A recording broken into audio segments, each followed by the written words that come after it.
Assalamualaikum warahmatullahi wabarakatuh. Selamat datang di channel YouTube Kisah Sahabat, kisah Islami penuh inspirasi.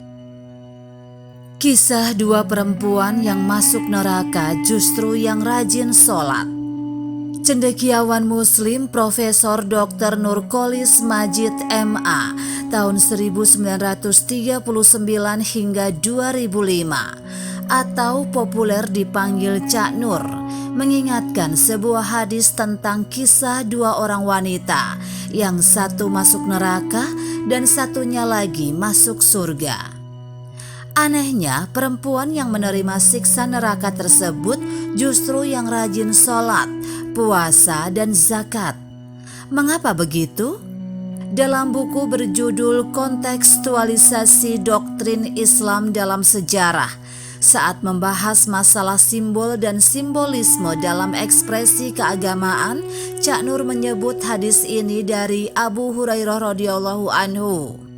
Isi hadis ini memberi peringatan keras kepada orang yang suka pamer kebajikan palsu dan kemunafikan dalam menekuni segi-segi forma keagamaan. Abu Hurairah meriwayatkan seseorang datang kepada Nabi dan menceritakan tentang seorang wanita yang rajin mengerjakan sholat, puasa, dan zakat, tetapi lidahnya selalu menyakiti sanak keluarganya. Maka Nabi SAW bersabda, "Tempat dia di neraka." Kemudian orang itu menceritakan tentang seorang wanita yang kedengarannya jelek karena dia melalaikan sholat dan puasa, namun dia rajin memberi pertolongan kepada orang-orang sengsara dan tidak pernah menyakiti hati sanak keluarganya. Maka Rasulullah SAW bersabda, "Tempat dia di surga." Selanjutnya, Cak Nur juga mengutip pernyataan Profesor A. Mukti Ali. Menurutnya, mantan Menteri Agama ini pernah mengatakan bahwa orang-orang Muslim banyak yang lebih peka kepada masalah-masalah keagamaan daripada masalah-masalah sosial. Yang dimaksud ialah banyak orang Islam yang lebih cepat bereaksi kepada gejala-gejala yang dinilai menyimpang dari ketentuan lahiriah keagamaan, seperti soal pakaian atau tingkah tidak sopan dan tidak bermoral tertentu. Namun reaksi kepada masalah-masalah kepincangan sosial seperti kemiskinan dan kezoliman masih lemah. Cak Nur mengatakan maka hadis tersebut dapat dirujuk sebagai sebuah ilustrasi tentang apa yang dikatakan Profesor Mukti Ali itu. Dan di situ tampak bahwa Nabi SAW justru lebih peka pada masalah-masalah sosial yang lebih substantif daripada masalah-masalah formal keagamaan semata yang simbolik. Keluhuran budi. Cak Nur mengingatkan bahwa tujuan tugas suci atau risalah diutusnya Nabi Muhammad SAW adalah untuk menyempurnakan berbagai keluhuran budi. Sabda Nabi yang amat terkenal, "Innama bu'itsu tuli utammimma makarim akhlaqi." Sesungguhnya aku diutus hanyalah untuk menyempurnakan berbagai keluhuran budi. Sejalan dengan ini, Nabi juga menggambarkan bahwa di antara semua kualitas manusia, tidak ada yang timbangan atau bobot nilai kebaikannya lebih erat daripada budi pekerti luhur, ujar Cak Nur.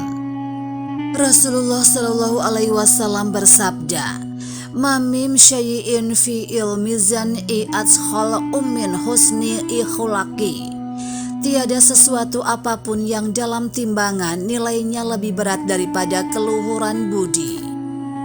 Lalu beliau gambarkan bahwa yang paling banyak menyebabkan manusia masuk surga adalah takwa kepada Allah Subhanahu wa Ta'ala dan keluhuran budi.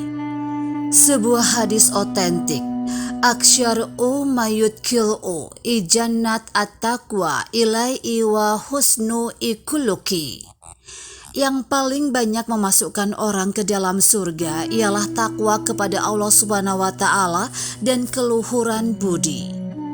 Penegasan-penegasan Nabi itu, ujar Cak Nun, merupakan kelanjutan dari ajaran Al-Quran tentang apa yang dinamakan nilai kebajikan, albir atau amal solih. Allah Subhanahu wa Ta'ala menegaskan, kamu sekalian tidak akan memperoleh kebajikan sebelum kamu mendermakan sebagian dari harta yang kamu cintai. Quran Surat Al-Imran 3 ayat 93. Menurut Cak Nur, agama kita mengajarkan bahwa formalitas ritual belaka tidaklah cukup sebagai wujud keagamaan yang benar. Karena itu juga tidak pula segi-segi lahiriah itu akan menghantarkan kita menuju kebahagiaan, sebelum kita mengisinya dengan hal-hal yang lebih esensial. Justru sikap-sikap membatasi diri hanya kepada hal-hal ritualistik dan formal akan sama dengan peniadaan tujuan agama yang hakiki. Demikianlah kisah sahabat yang dapat kami sampaikan. Semoga bermanfaat dan dapat menginspirasi kita semua. Sampai jumpa di kisah selanjutnya. Terima kasih. Wassalamualaikum warahmatullahi wabarakatuh.